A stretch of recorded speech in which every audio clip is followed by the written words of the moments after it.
Assalamualaikum warahmatullahi wabarakatuh. Saudara ulun tuan, mbak uro yang berbahagianya, Pak uro minggu nyo Gampung Sukun Paku, Kecamatan Gelempang Baru, Kabupaten Pidi. Jadi melaksanakan Khanduri Maulud.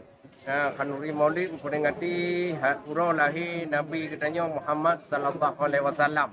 Jadi bunuh pun bina kampung ada undangan kagui kenonyo wah bagi ku kampung lain. Jadi tradisi Kanduri Mauludnya di Aceh memang laginya lain daerah, lain cara, lain kampung, lain adat. Tetapi tujuan hanya tabok teguh.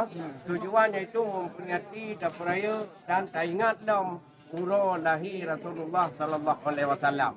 Mbak uronya kira-kira kampung-kampung yang kagundang kabeh truknya kena aku pegang. Ya. Nah, jadi yang lebih haya di kampung Sukun Paku Pidianya mantong nak ada tradisi bukulah. Yang bukulah dengan dicok taboh. Dicok taboh bukulah.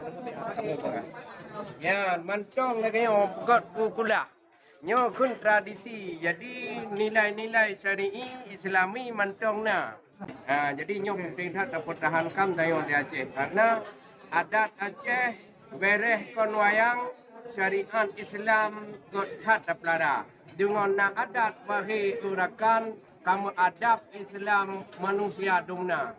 Oleh karenanya bahi utungku Gampung Sukun Paku luar biasa. Uranya gelaksanakan mulut mukalut ayah dan ibu mulai buklam ge kerja. Go undang urang barat dan timur kunau hai tengku Bandung merata. Deh musalawat mudoa baru paju yang laduk tengku gupuau ke rumah tangga.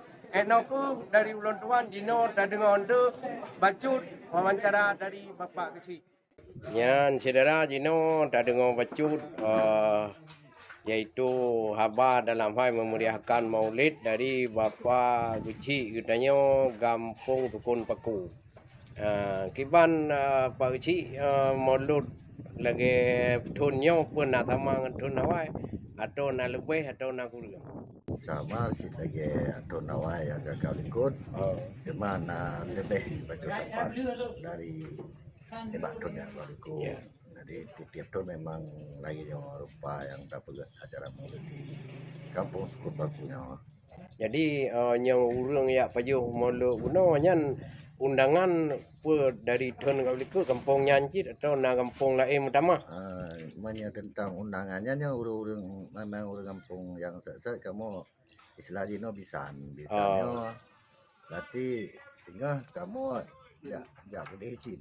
Jadi kamu bisa ada acara mulut di kampung tetangga yang kamu undang berarti kamu ya sih gede lah ya.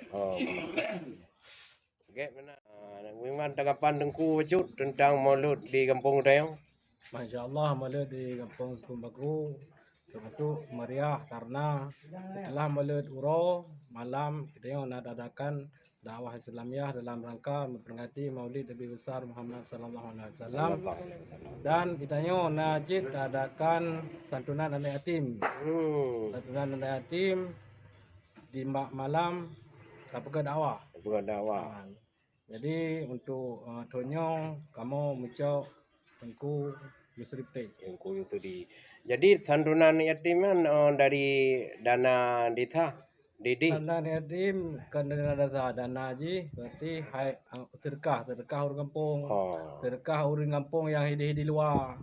Pokoknya itu insya-Allah yang naik ke partisipasi. Dan pasti pokoknya ya itu 10 juta sebenarnya itu tak benar tapi. Ya, alhamdulillah.